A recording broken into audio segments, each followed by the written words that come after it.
Howdy ho, neighbors. Welcome to this very special episode of Apple Bites, where we're talking to the guys from Garden State Comic Fest.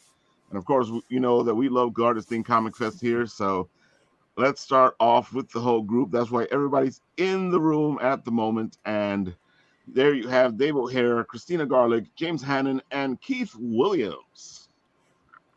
Hey, guys. Hey, how's everybody doing? So looking forward to this weekend. Hey. So it should be a lot of fun. That's what I always know. We always have fun in it, so I know that's what's going to happen. So let's see, Dave. Why don't you start the whole thing off? Explain your Garden State Comic Fest, where it came from, who you are, why you do what you do. All right, everybody. Well, I'm Dave O'Hare. I'm the owner of Garden State Comic Fest. I founded the show in 2014. It came about on a poker bet. You know, one of my friends bet me $20 that I couldn't put together at Comic-Con. So I went out and spent a couple $1,000 to win that $20 and found out that it was actually pretty profitable and just kept it going. We had a lot of fun, made a lot of friends in the community, and we've always tried to be a very art-centric show. It's been about the comics and the artists more than anything else. We'll bring in a couple celebrity guests, but it's more about people like Keith Williams and stuff that without them, you know, we wouldn't have these characters and stuff that we love today. So, you know, that's what it's about. And Winterfest. And we call it a fest because it's more of a festival. I try not to think of it as a convention so much. It's more of a celebration. But it feels like a total festival, you know, especially when you're there. If you feel the fun, you feel the, you know, everybody's having fun. The tables are all set up in a certain way. It doesn't feel like a con. I try to put a little bit of myself in each show, which I hope gives it a different type of feel than, you know, I don't want to call them cookie cutters, but, you know, the bigger shows out there, the main ones that are sponsored by major companies and stuff, they have a corporate feel to them more so than I try to have Garden State Comic Fest. I like it to be a little bit more intimate. I don't like people having to wait in lines, and I like people walking out real happy. I like their families to be able to be involved in it. And to me, I think that's what makes a successful show. You do a good job because it feels like it feels different. It feels like something that, you know, you feels familiar, but at the same time you're like, what's this? You know, and I totally agree with you. I feel like you do a good job at showcasing, you know, people like Keith Williams and Christina Garlick, you know, because I feel like the other cons tend to lose the people the cons are supposed to be about. Right. I totally agree. And as much as it is about like the mainstream creators, the ones that have worked for Marvel, DC, IDW, and all these through the years, it's also about the upcoming illustrators that, you know, the Kubert School and the independents out there, that these are the ones, their books and stuff. It's just amazing the amount of, you know, what do you call them? The drives that they do to get themselves self-published and everything. It's just amazing. And that's a big key to keeping all this going. You know, it's nice to be owned by Warner Brothers or Disney, but you know, to be able to have something that's your own, that's, you know, that lasts forever. I gotta admit, you know, it always has a homey feel, especially at the Menon Arena where you guys usually are. That that definitely has a completely different feel. I feel like that helps you with feeling like a festival, especially because, you know, you have the two different locations and you have that in between where you can roam from one area to another. You know, it kind of like you're at a fair, a festival. Oh yeah, and we also have, you know, that third rink. We've opened it up in the past to like cosplay, ice skating in the middle of the con or festival, and you know, it's just we try to add, little things that just make it a little bit different. And Menon is, I hate to say it, it feels like we've outgrown it, but I want to continue being there because it's really our home. Yeah. So I gotta admit, it feels more Garden State when you're there. Right. Winterfest, I've moved around. It's become a rogue show. This year at the fairgrounds, this will be its third different venue, right, for winter. So it's a different feel show. It's more vendor artist centric, where it's more about the buying and selling, because it's a smaller show. You can only pack so much stuff into it, but it's a great show. And it's actually a really good show for people that have never been out to these events before, to be able to see what it's like, almost like a beginner's event. I gotta admit, I saw the picture of the empty space before everything was in there, because I think you put it up on one of the sites, and it looks huge. Right, and we actually have two buildings. That's only the one. Whoa. All right, so it's still a fair. It's still a festival. It is, and the great people up here at the fairgrounds, in this area of the country, New York and stuff, you hear the fair, you're like, oh, the country folk. But everywhere else in the U.S., when you need a big event, it's at the fairgrounds. Yeah.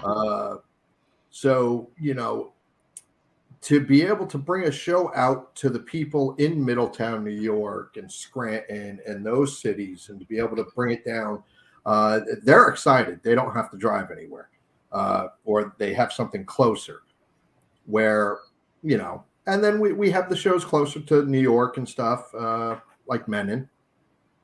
So I think this is going to be wonderful. And the fairgrounds is so excited about having us there that they're already planning for us to be back. And the potential there, when you guys come up and see it this weekend, I'll be happy to walk any of you around to show you what the potential is there in the future. I mean, you got to remember, this is a place where they hold a fair that has 60,000 people at it. So it's there is a lot of potential for something really creative to go in here that is a lot more festival-like. So right, it's going to be interesting.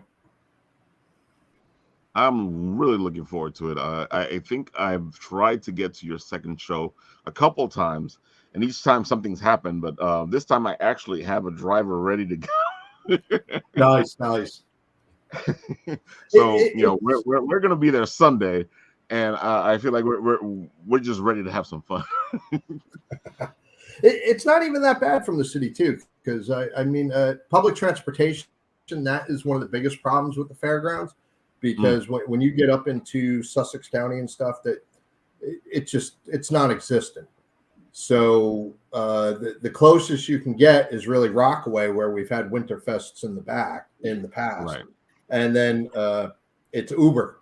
So what we're doing this year is, because we understand Uber and stuff can cost some money. If you take an Uber from the Rockaway Mall, if you're coming up via public transportation, and you show your receipt on your phone or whatever that, hey, I Ubered here, we're going to give you free admission. So, oh wow, we're going to pick up part of that tab. I gotta admit, it's amazing. I don't think many shows would do something like that. No, and this show is more about getting out the word, and we made it very inexpensive also, to just we want people to come out and experience it and see what they can do, hopefully see the potential that I see here, and we'll go from there. I know from the city out, it's different. People never think of the opposite way too. Like every time, if one of us has to go into New York Comic Con, of how much that bridge costs, and how much that $120 parking costs, and going the opposite way. So it's it does add up, but I think most people understand it. I've seen people get upset with people when they go, "Why aren't they coming?" I'm like, dude, man, you know how much money it is to come to Jersey here? Oh, I know. Oh, you think it's bad when we're trying to get out to Jersey? It's just as bad as when they're trying to get here. Oh, I pay for my entire staff to go to New York Comic Con. So when they all meet me up at the ferry, I cringe at that bill every Wow. day. That's amazing. Oh, yeah, but that shows the kind of person you are. It also shows the kind of convention you're holding. And speaking of which, James, I know that you are in charge of the charities, right? Yes. Yeah. So well, why don't you just tell everyone a little bit about yourself, a little bit about what you do for the convention? Give them the whole spiel. Go ahead. All right. Well, James Hannon. I'm the charity coordinator. I'm the sponsorship coordinator, soon to be merch coordinator. But I think I've only missed one Comic Con, one Garden State Comic Fest. I've been going to it from the beginning. When I started out, I was in the 501st, and we were going as members of the 501st to the convention. Then broke off. We started doing the finest GI Joes. Then I started my own group called the Legion of Supervillains, and every occurrence we would go to Garden State Comic Fest. So now we have everybody going to the Garden State Comic Fest. In winter, summer, Great Adventure, everywhere we've gone. And I hate to give him a big head, but the reason I wanted to work for Garden State is because I really respect Dave's way of doing things. I remember going up to him. I remember first Comic Fest. He had the cosplay contest on a Sunday, which was the greatest idea because everyone comes on Saturday. And I was like, this is brilliant. So, and then getting through COVID, it was amazing. The way he got through COVID, well, so many other conventions failed. It was mind-blowing. I hate to give a big head, but I respect him tremendously for that, which is why I work for him. And I'm his friend, so. But I can see why.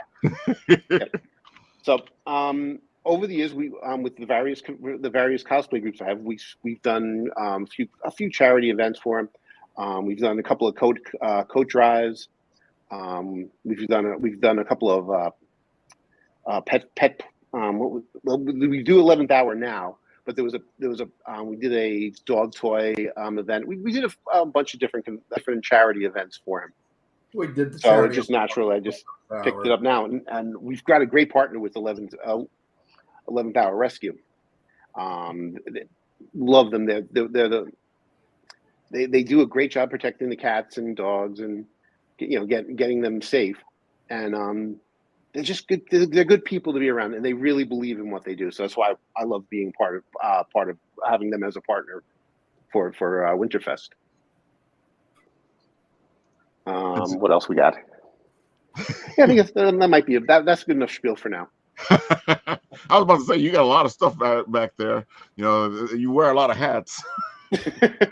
Yes, he does. I agree with you. I do feel like having the cosplay contest on a Sunday usually is so much more different. It kind of gives you something to look forward to on the Sunday.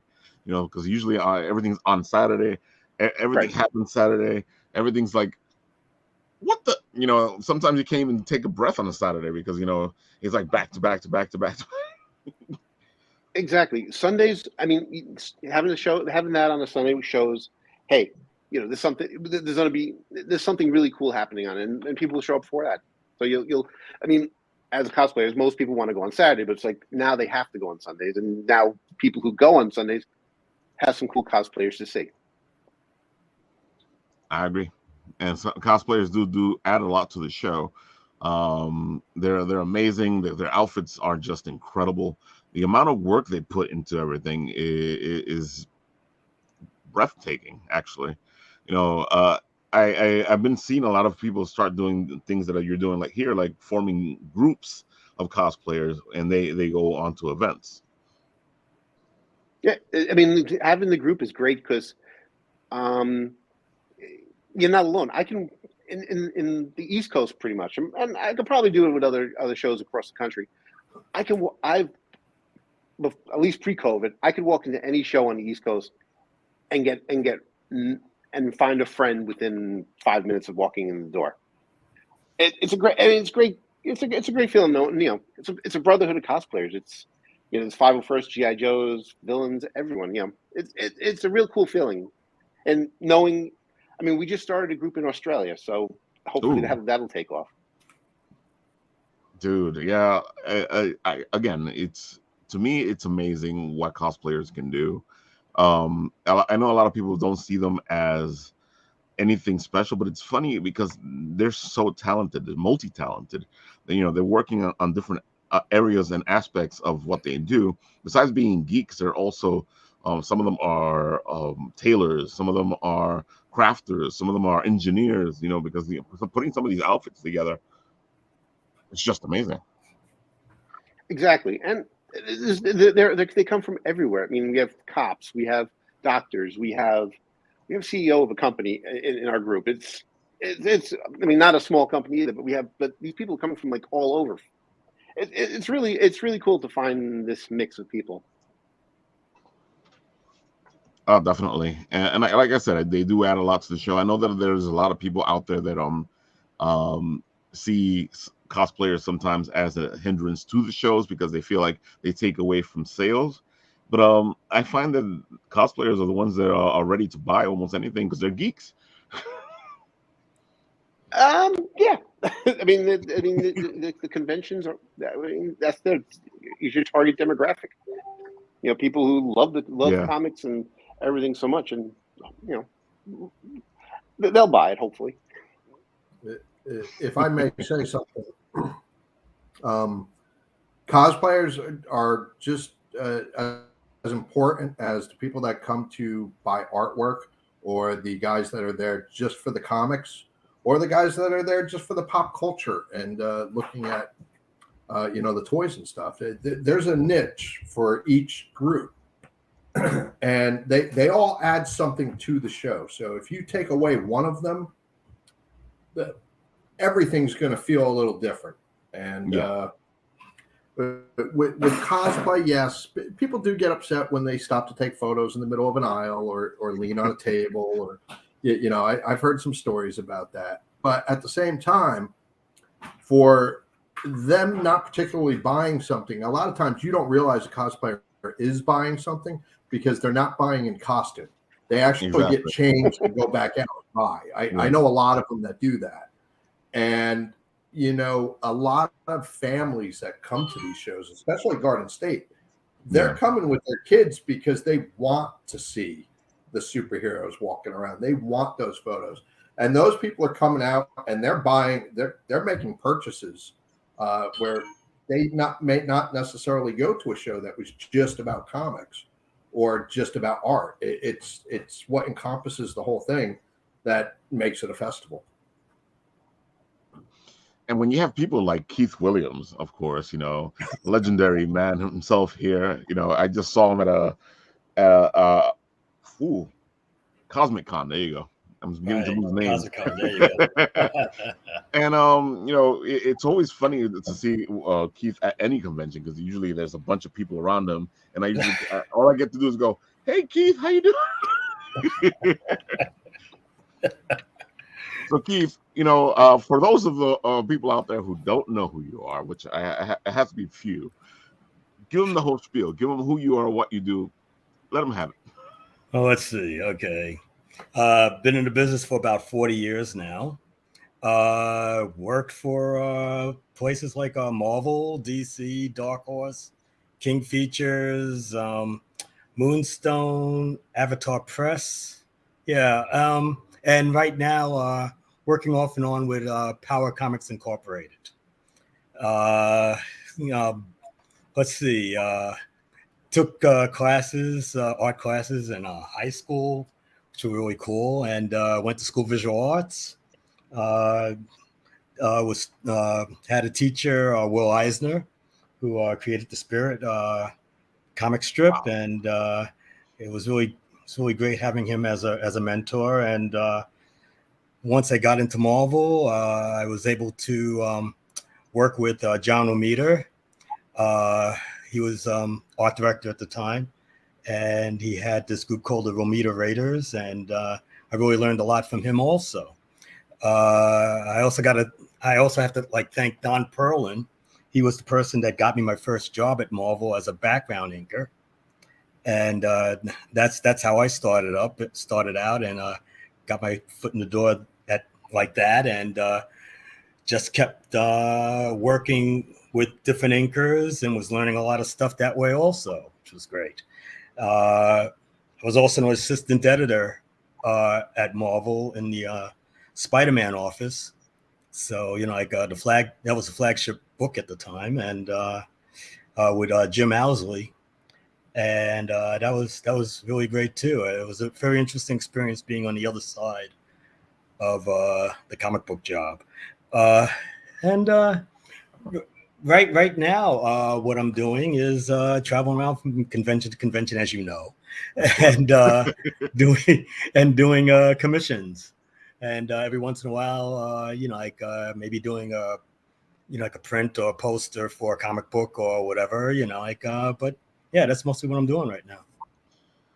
He sounds like it's so simple what he's doing, but I'm telling you, man, there's times where there's this line in front of him, and he's like, "Okay, I'm taking care of you. I'm taking care of you. I'm taking care of you." And I'm like, I'm amazed at how much you get done at the convention itself. I'm amazed. No, I really do love it, and I love the people that come up to my table and talk to me, and it really amazes me how many people actually know my work. It really does. I mean, I'm just working to work, and I love doing what I'm doing, and it just really makes me happy that other people like it also. Yeah. I like the fact that you keep yourself busy. You're constantly doing something new, constantly moving to get stuff done out there. Busy's good. Work is good. Work is always good. Because you even got yourself involved in the new company. What was it? Power Comics Incorporated. Yes. Power Comics Incorporated. What are you guys doing there? Because I know there's stuff that's supposed to be coming soon. Yeah, there's the characters that are in public domain, so free to be used. And what I've been seeing looks really great. And they have people like Pat Broderick, Joe Rubenstein, Alex Soviak. They got a whole bunch of people working on those books. It's absolutely incredible. So I can't wait to see them. I always love when people do stuff like that because it's one of the first things that okay, so this character's out there in the open. Nobody's done anything with them. I'm like, why isn't anybody doing something?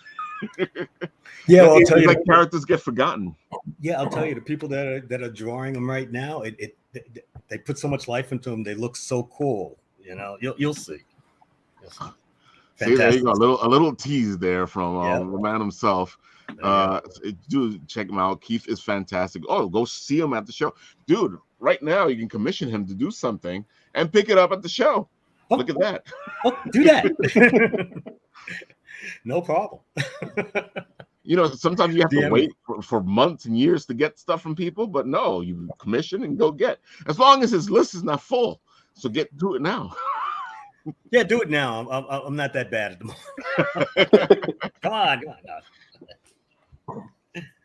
So, Christina, we have our favorite Christina Garlic here doing her author stuff and book stuff. So why don't you tell everyone who you are, what you do? Give them the spiel. Go ahead. Oh gosh, I always hate this part. So I'm a sci-fi fantasy author primarily, but I dabble in other genres as well. I actually started writing many, many years ago when I was 10. And so I've been writing for over 20 years, and I'm writing my 29th book currently. They're not all available to the public, but many of them are.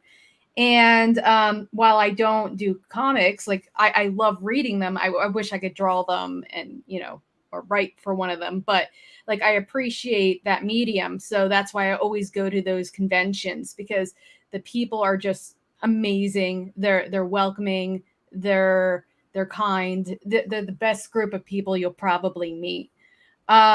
This is the book I'm currently working on. It's called Death and Sunshine. It's basically about death takes a holiday and nobody can die. And you think that's a great, initially, but then you realize, well, sometimes death is, a relief for some people that are terminally ill or other things. So it's a very dark story.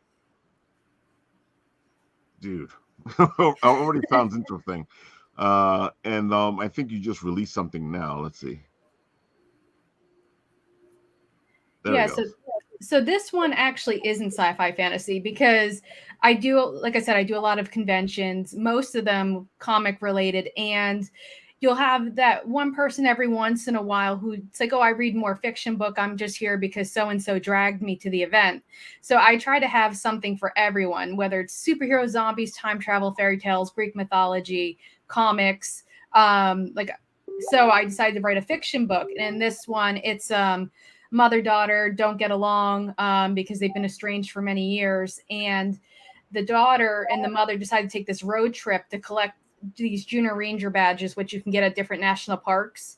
And she was 4 short from when she was a little girl, so it's kind of like a Euro trip kind of I guess book that's set in the United States. So it's a little bit raunchy at points, funny, I'd hope, and deals with more realism but in a funny way.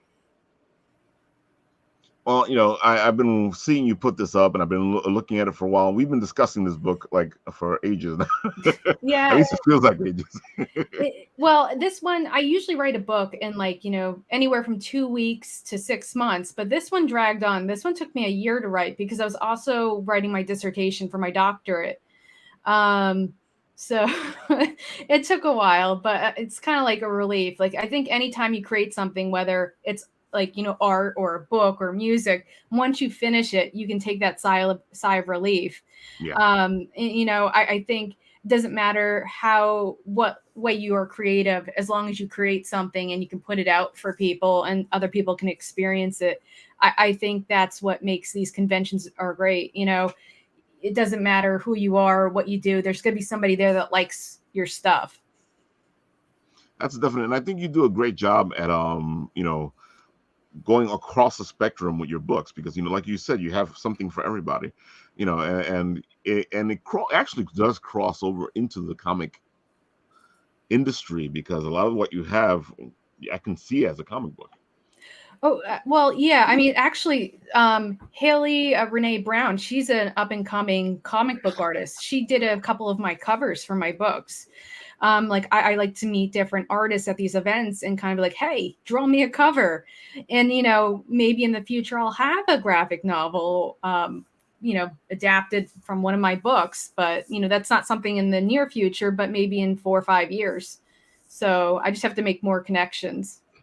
Well, you answered the next question, which was like, do you want to do something in the comic field? Because I know you like the feel and the whole thing, and I can tell that you like the storytelling of the comics.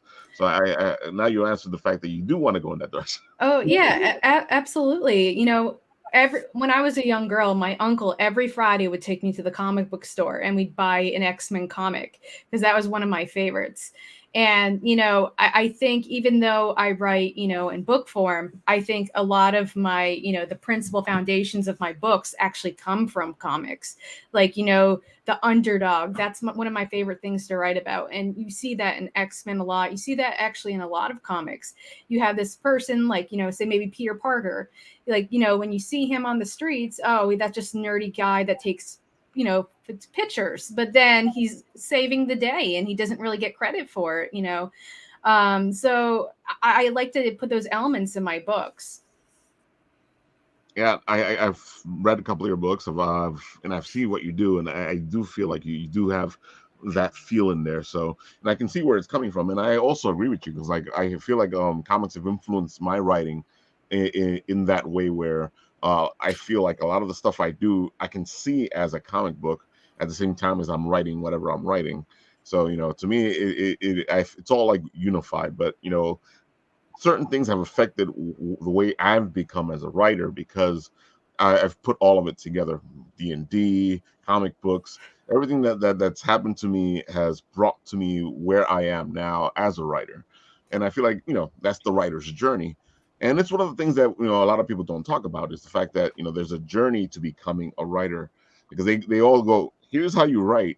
And then they forget to tell you, you need to take that journey to become that writer, but this is how you write. Well, and I think every way you write, it's a little bit different. Like a poet has to write, maybe in one way. A fiction writer writes in another. Sci-fi, fantasy, it's a whole different way. Newspaper, comic books, I think, are very unique in the fact that you have to tell a really good story in a limited amount of space. You have a few panels per page, and these little word boxes that you have to, say a lot with just a little bit of dialogue. And I think that's an incredible talent. So like when you read a comic, you have to like appreciate how creative the artists and the writers are. I agree. And that brings me a question for you, Keith, because I know, as somebody who has all these ideas that I'm having now, and I'm trying to get my creative stuff out there and my comic books out there. Is there something that you wanted to do that you haven't done yet, or have you done your dream or your idea already? I still have a character that I had for a long time, and I've even wrote a script, but I still haven't had the time to actually put it down on paper yet. I have to do it. I have to. I know I will. I'll probably have some time. It's sometime in the near future. I would really love to do it. Because I know that's how it is. We all have our passion projects or our idea, something that we want to get done that sometimes we put in the back burner back here, and we go, we'll get to it eventually. Yeah, my back burner's been about over like I don't know, 45 years. so I better hurry up. And Dave, I can see you're the same way with the conventions, because I see you constantly having ideas on what to do with the conventions. Sometimes you fail, sometimes you succeed, but I love the fact that you're constantly trying to at least one up yourself. I have to. The finish of the last show, before that show even goes on, I'm already planning the next one in my head. And when I walk through shows, it's going, okay, I love this. I hate this. This would be great. This would suck. And, let's see what we can do. But I haven't talked about it because I know Winterfest is coming up next week.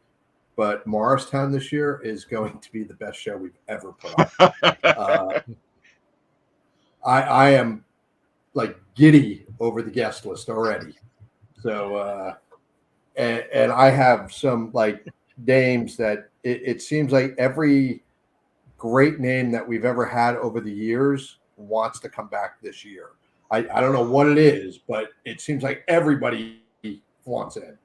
So it's turning into a pretty awesome show that's almost sold out already, which is pretty impressive. Wow, that says a lot. So, yeah, because that show's in June, right?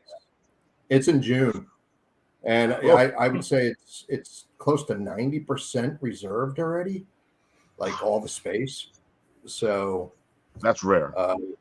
Yeah, we're doing very, very well with that one.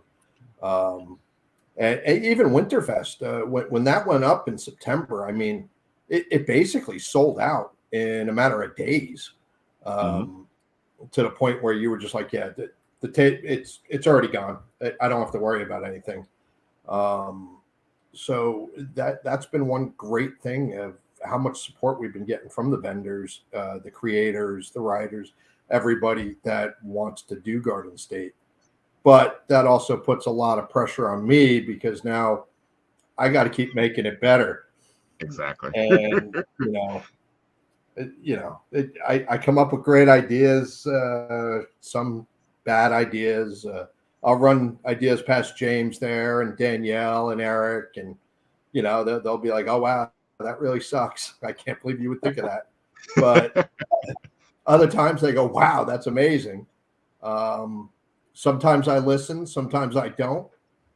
But it's got to keep moving, and you got to keep hustling, and you got to keep the name out there. Keep going to other shows. What, Keith? I just saw you up in Scranton, right? Oh yeah, that's right. gotta keep your face out there, you know. Yeah, absolutely. And you know, you're always looking for new vendors and new talent, and I'll walk through shows and be like, "Wow, this person is really cool. Who is it?" And everybody's like, "It's nobody." Don't worry about him. They got to come to Garden State. We got to do it somehow.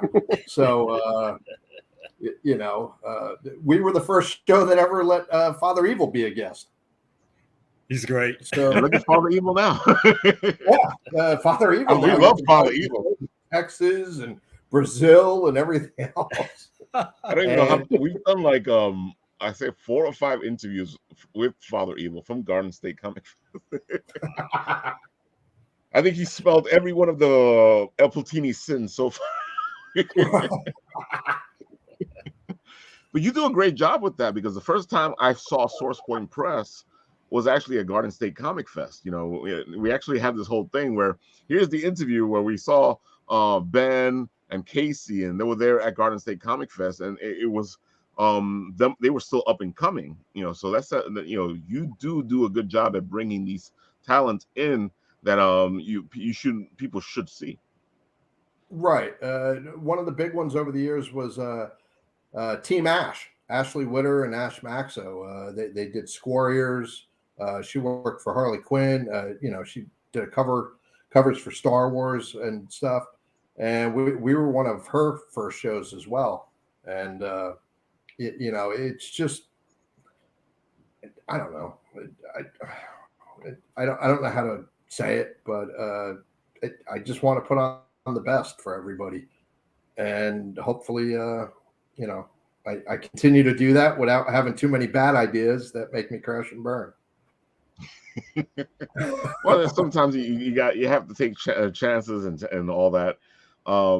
And James, I know that you do the cosplays, and I've seen some from your pictures, some amazing cosplay that you've done yourself. It's the same thing with you. You keep trying to push yourself forward. Have you done your dream cosplay already? I've done cosplays I didn't have any right to go after. I mean, as a kid, I saw stormtroopers. I never thought I'd be a stormtrooper. I became a stormtrooper. I saw Cylons back in Battlestar Galactica. I didn't even think there were real people in those costumes. No, I did a Cylon. I did a gorilla soldier from Planet of the Apes, the 70s version. I mean, that was applying makeup that I saw. I used to watch the behind the scenes as they did it, and I was like, oh, I have one now too. It's amazing. I mean, I want to do a sleeve stack from Land of the Lost. Right. But I don't know if that's going to happen, because I don't want to stand all day in rubber. Dude, that costume covers you completely. I can just imagine you're going to be sounding like a sleeve stack just trying to get out. Exactly. When you did the Planet of the Apes Red Lanterns crossover, that was interesting as well. Yeah, that was the first time I ever wore spandex. And it was okay because I was wearing a mask that no one would ever recognize me. Starting off cosplay, I made the rule: I will never wear spandex. And lo and behold, I was wearing spandex on my 50th birthday. Woo! Let's talk about taking a risk. At Garden State Comic Fest. I like the idea that you had your face all covered. What cosplay do you want to do yet that you haven't done? Like I said, a sleeve stack from Land of the Lost. That's probably never going to happen. I've kind of done everything I've wanted to do. I'm trying to think of anything That's what I'm saying. Looking through your pictures, man, you've done a lot of stuff. Yeah, I can't think of anything I really want to do other than that. I mean, I've done a lot.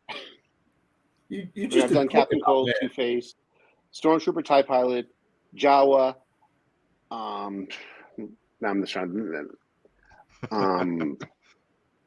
I maybe Reverse Flash. Maybe that one. But Okay. That's an interesting the one. leather version, not the spandex version. You gotta go in some direction. Leather always works. Right. But again, Those red flashing eyes. that's kind of what sells it for me.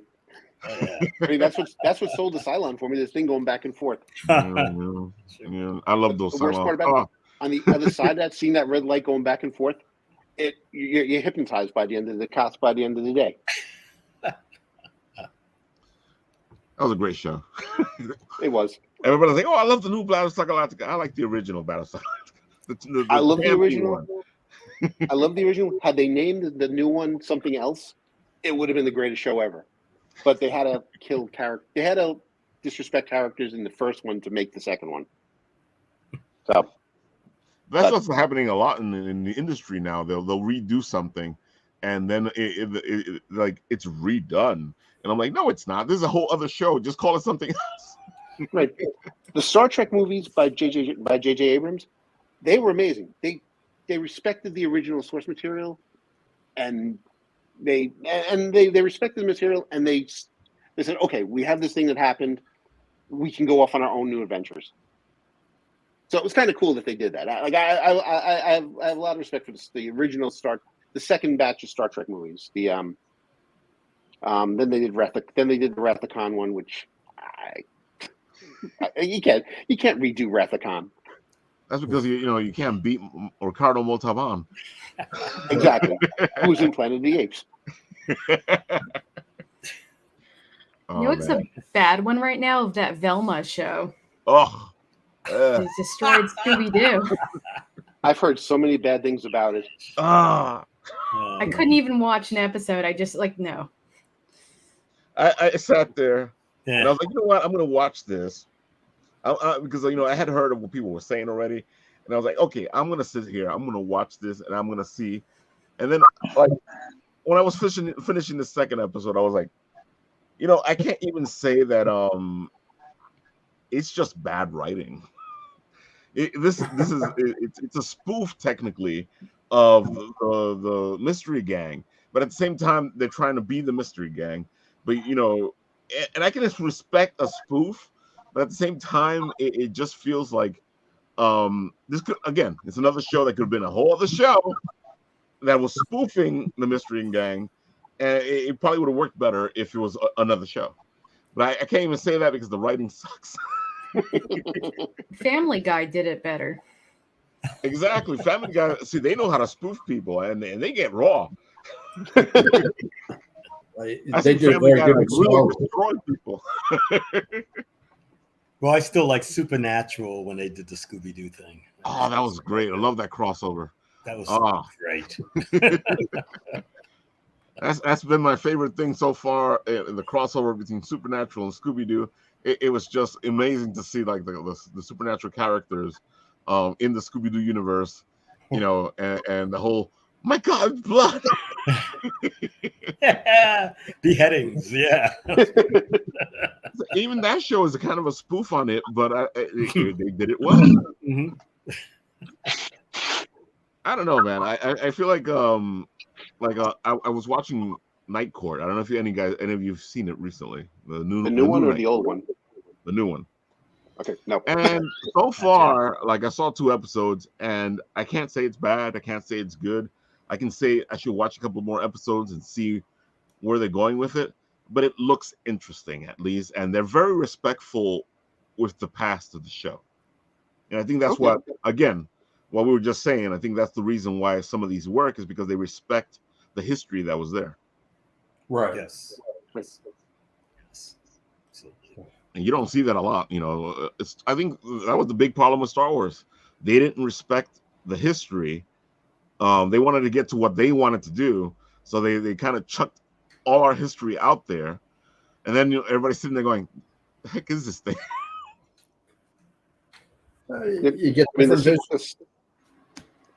the Star Wars sequel, the last 3, the last 3 different directors.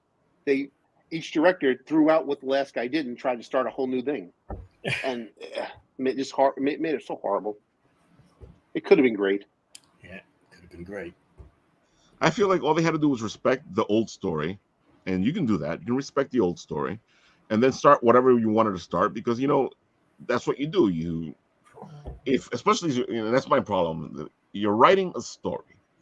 You have a journey that's happening in the story, the hero's journey. You don't disrupt the hero's journey and then go, well, whatever, and then expect people to go, okay, now you can follow this hero's journey over here. I'm like, you kind of didn't give us an ending to that other story. Which is ironic because Star Wars is the one to really popularize the hero's journey in this generation. Yeah. Well, they didn't have to do the Death Star again, so Right. for the third time. Right. I don't know. We got to destroy something. I actually liked I won't mind it Andor. this time. Oh, Andor's amazing. I actually liked it. Yeah, it was great. Again, but that respects the source material. Exactly. Well, the best part about Andor is that it was based off Rogue One, which had you could go anywhere with it because it didn't other than they walk onto the Sunset Ford, with the disc. That's all you have to worry about getting to that point. Mm-hmm. Everything else you can make up anything you want. Exactly. There you go. Yep. But again, that respects the source material. As long as Darth Vader destroys some Rebel fleet troopers. Exactly. There's a way to do things, people. Come on. Yes. I feel like that's where DC's lost its way when his movies is that instead of like respecting the source material, they're like, we're gonna do whatever we want to do, and you're gonna like it. That's called Elseworld. Just call it an Elseworld story, and then we'll go, okay, it's an Elseworld story. One of DC issues that I saw was that they also tried to add too much to a single movie. Yeah. That was a problem because I remember sitting through Justice League with some people going, what are they talking about? I don't even understand what this is. And I was a big DC fan, so I was like, oh no, this is leading towards Darkseid. And they were like, I don't know what. And I was like, well, yeah, you're not going to understand any of this, Dan. I actually liked the 4-hour version. I think it at least tried to flesh out some of the characters a little bit more than that other one.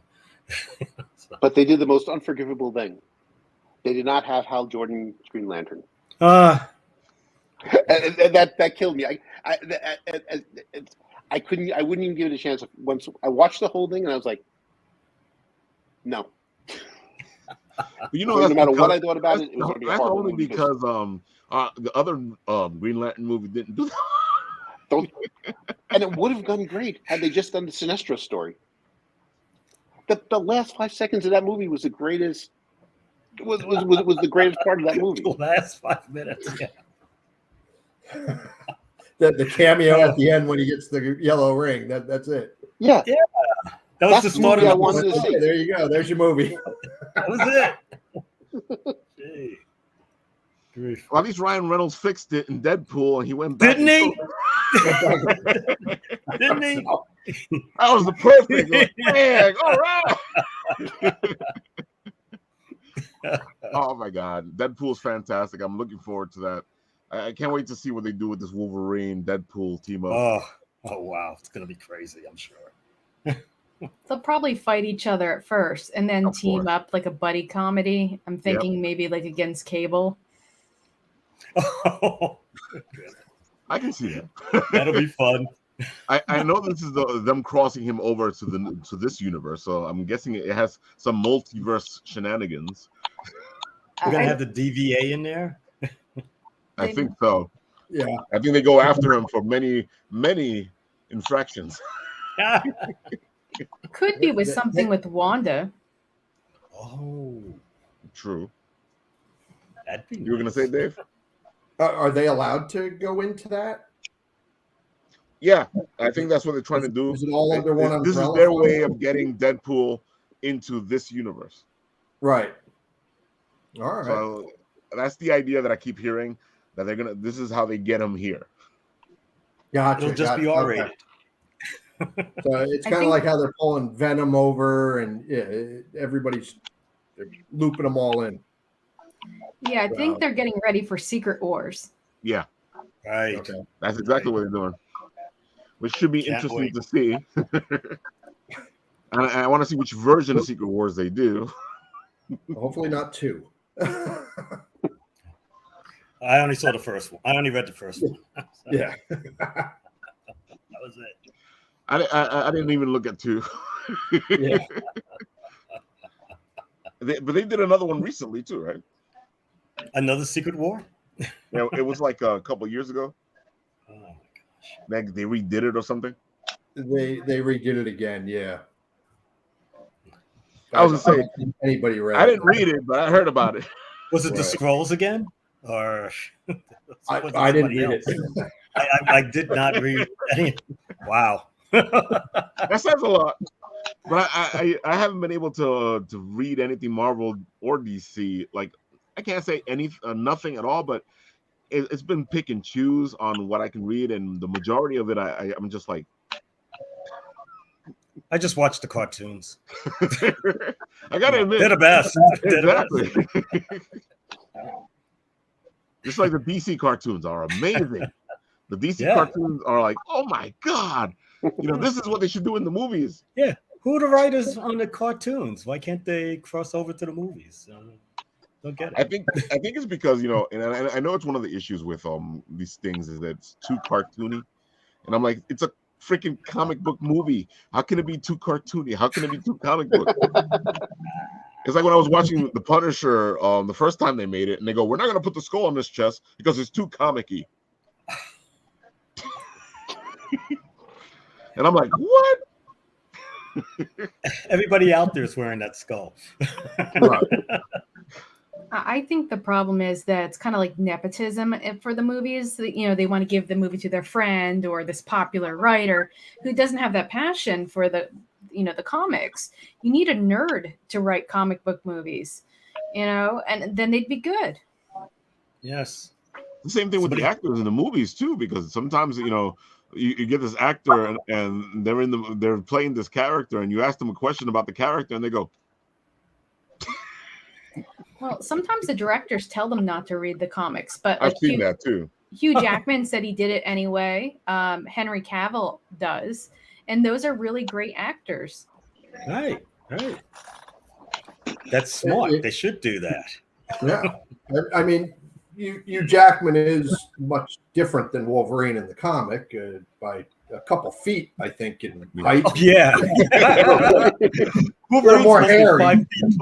5 feet tall and 5 feet almost wide. I think everybody forgets because he does such a great job with it that Wolverine is supposed to be 5'3". And originally, in the 80s and 90s, they want to have Danny DeVito to be Wolverine. No. Never go that far. That's about the height. You get Tom Cruise. There you go. That'd work. I just remember the shots of him standing next to Storm, and Storm's like this giant next to him. He's there smoking a cigar. Oh, in the books, he was always the shortest, I mean, I understand movies that they have to change some things. A 5-foot Wolverine is not going to pull a movie. But then Colossus can't do his fastball special. Right. I want to see if they go in that direction for the Deadpool movie, because they usually have Colossus in it. So I want to see if they're going to try the fastball special and how that looks. I would love to see that. That would be great. Here, I'm going to toss you. Oh, oh man. As you can see, everybody geeks out here. Garden State Comic Fest is actually a good place to go to geek out, because so some of the conversations I've had at Garden State have been like this. Especially when you go hang out at the table of one of your favorite artists or vendors, or it's just an amazing experience. I can't say enough about it. It's the one thing I don't like about Garden State Comic Fest is I actually don't get to enjoy it. Oh I'm running around so much. I've chased Dave a couple of times just to talk to him, and it's like, yeah, Ralph. You can always stop by my table. I have to run around. I stop by and hey, how you doing? I know you do. Okay, see you later. We have Yeah, Dave was like, how you doing? kind of fast, yeah, you know. Okay. I think Dave should just dress like the Flash, and then it'll make more sense. Well, the one show I did, Mike Hemming let me borrow his Mecha Deadpool cosplay, where I actually got to get into a suit and walk around the show. So nobody knew it was me. And that was actually pretty fun because I kept getting asked to take photos and all this other stuff. I got to listen to an entire conversation where they were talking about me. It was actually great. I am the Phantom of the Con. Right. I see on your. Oh, sorry, go. Oh, I was going to say, it's a little bit off topic, but I see on your website that you have food trucks at the event. Yes. Ooh. We're going to have. Go ahead, Dave. What is it? Latin Bites, the Barnyard, Homer Girls. They just signed up. They're going to have some pretty cool grilled cheeses and gourmet grilled cheeses and stuff. And Move For You ice cream because, everybody wants ice cream in the middle of January. It smells a lot, believe it or not.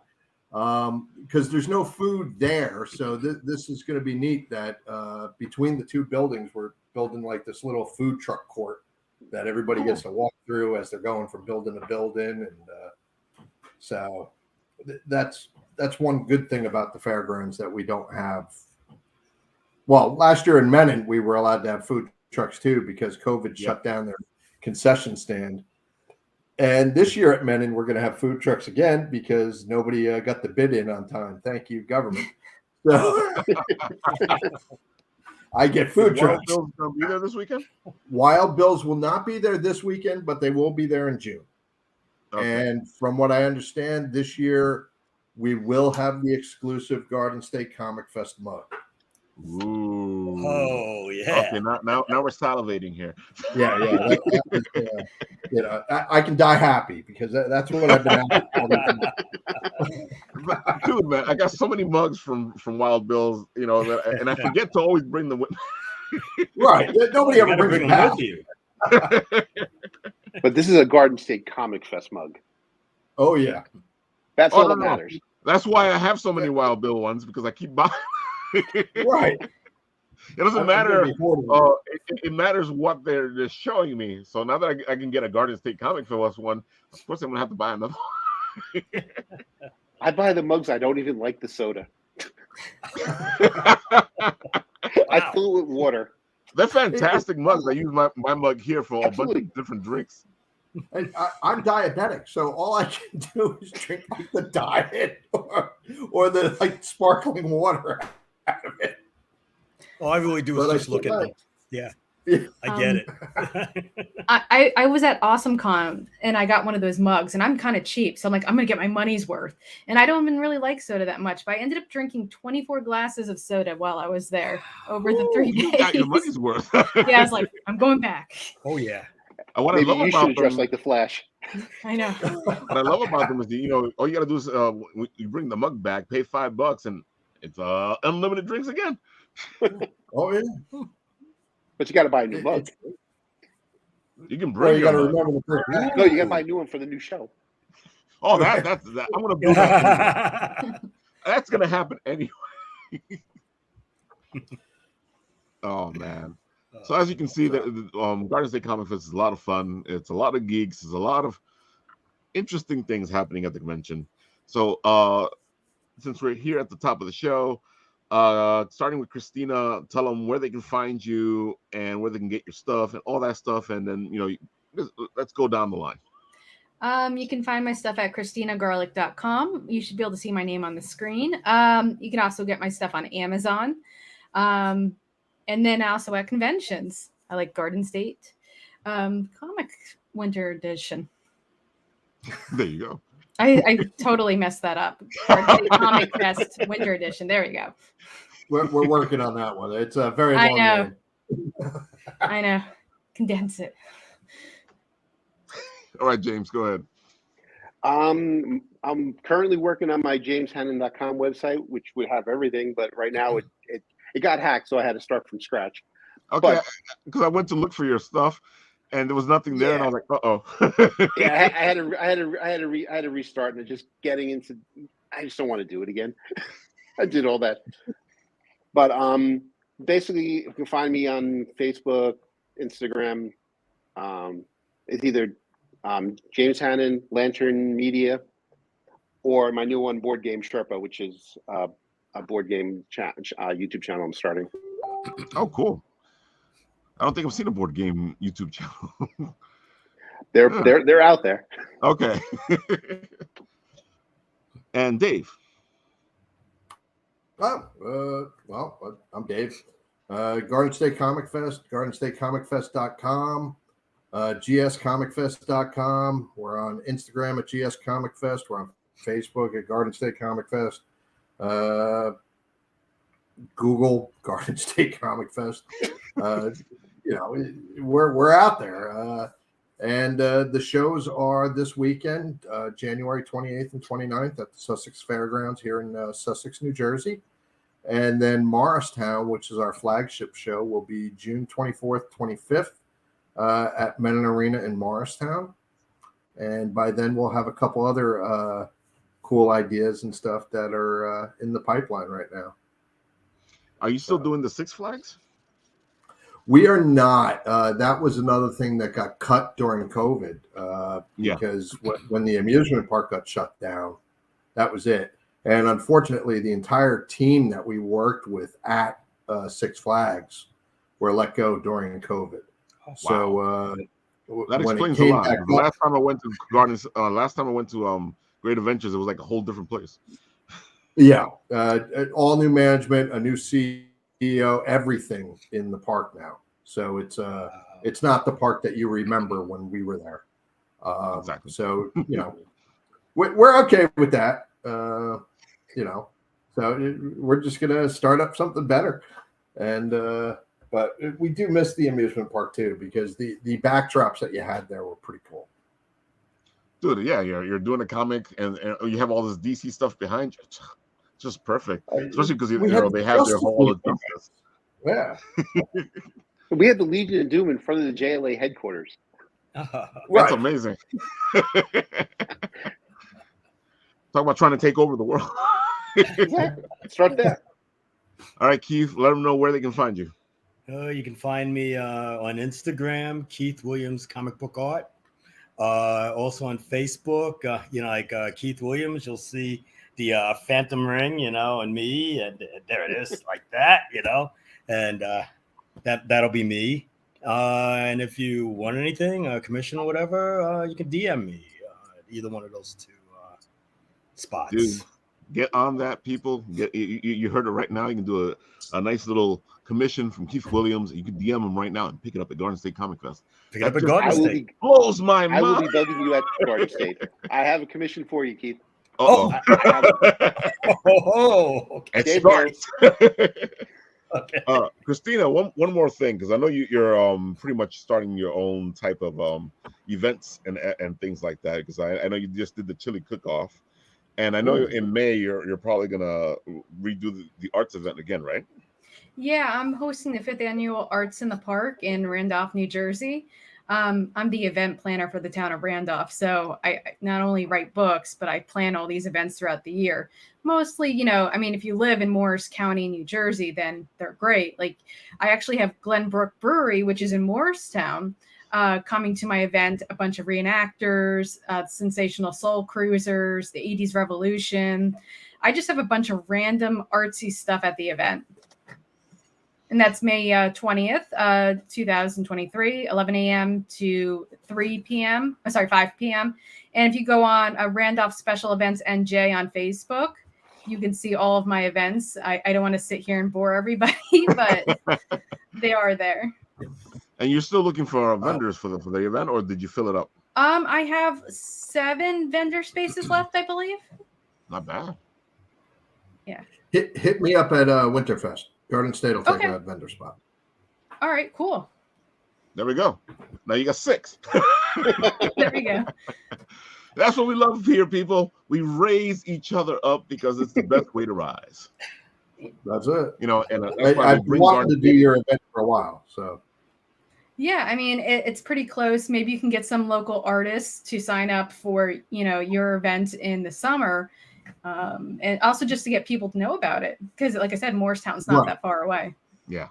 No, not at all. It's a month after. So that would be the best thing about it, is to be able to bring brand awareness. And then I'll shout you out on my Facebook page too, after you officially sign up. And teamwork. Yeah. Not a problem. Yes, folks, raise each other up. It's the nice way to go. You get up higher and faster when there's a lot of people helping you out. Speaking of which, Mr. Chunky Kong, you got something to say? I put a link in the chat. Yep, I got the link in the chat, so go for it. So, as of earlier today, 11 a.m. Eastern Time, a Kickstarter by some of my friends were started over at SourcePoint.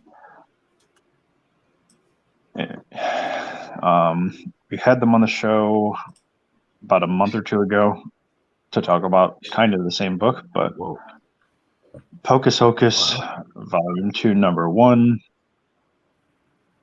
has officially started. Almost funded already. Not bad. Seven different covers.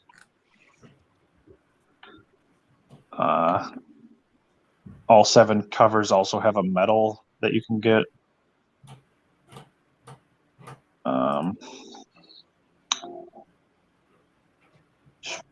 So yeah, 2,386, 82 backers, and they still got 24 days to go. That's amazing. Yep. And you said that this started up today? Yep. Wow. I was of course number 1 again. So I feel like you just wait for them to press the button. Well, I was, because I'm in a group chat with them on Messenger, and you cheated. No, I didn't. Let's play the video. Let's see if he plays. Yeah. Was it worth it, Mr. Hocus? Becoming the greatest magician the world had ever known. You've been to hell and back, only to use your power, attempting to retrieve your soul. But I cannot give you what I no longer possess. Things are about to become quite interesting. Deals have been made, and I'm very curious to see your outcome. Hocus.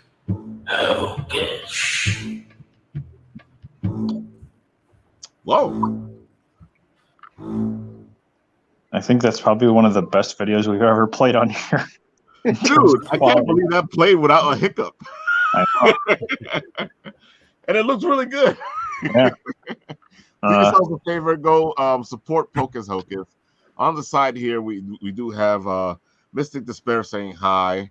And our friend here, Polar Knights, was saying, I love the podcast and the men's cans. It is the perfect evolution of beard growth. I guess when we were in the other order. So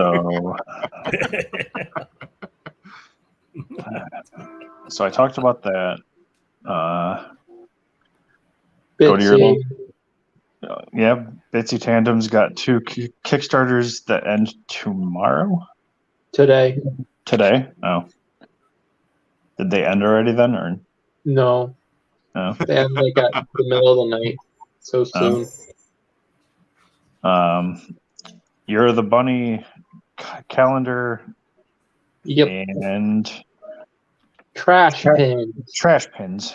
Yes. Yep. Check them both out. You type in "You're the Bunny" and she pops up right away.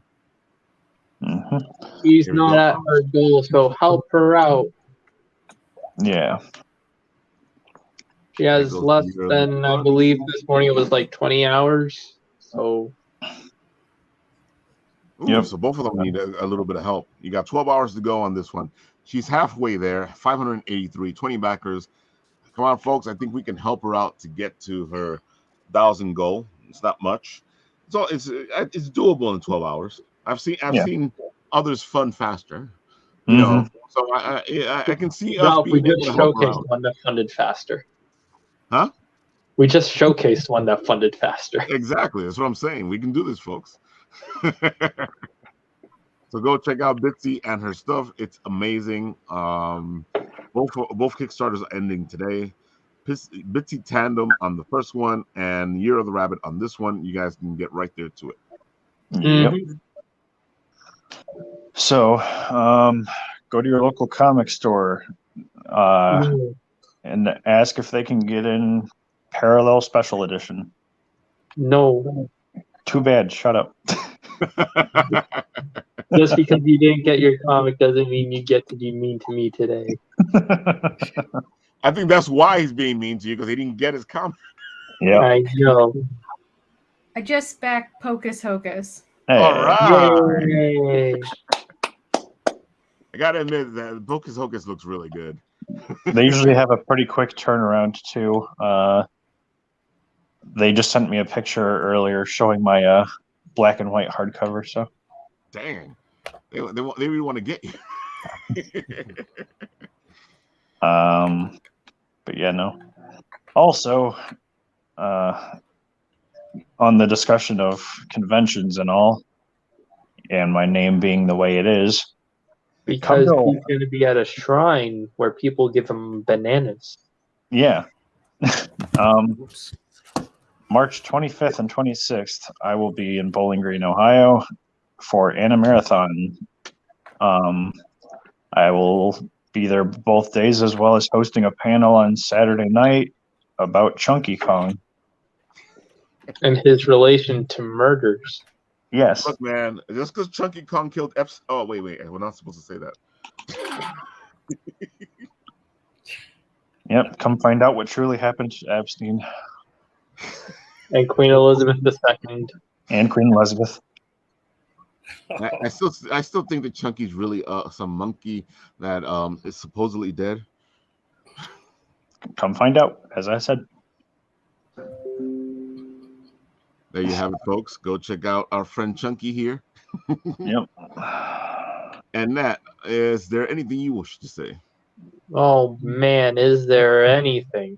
All right, Jordan, I have worked out with people to get the comic book that you wanted that isn't even officially released to be signed by everyone but the creators, just in spite of you. I know, buddy. I know. And aside from that, you all should follow Floof Schmallow, an amazing artist and friend of the channel. Check out her art. Give her follows on both Instagram and Twitter. Give her lots of love. And yeah, there we go. Floof Schmallow. Does she still owe us that art yet? Yes. You guys, she's gonna kill both of you. Hey man, I'm in Ohio. Yeah, Jordan's fine. He has to worry about Cthulhu. I'd like to see her try. There you He have it, has to folks. worry about Cthulhu. I'm fine. This has been Apple Bites. And unlike Bitten Apple TV, something happens at the end of this broadcast that doesn't happen in other broadcasts. So I'm gonna just press the button and say good night, folks. So Nathan, about that.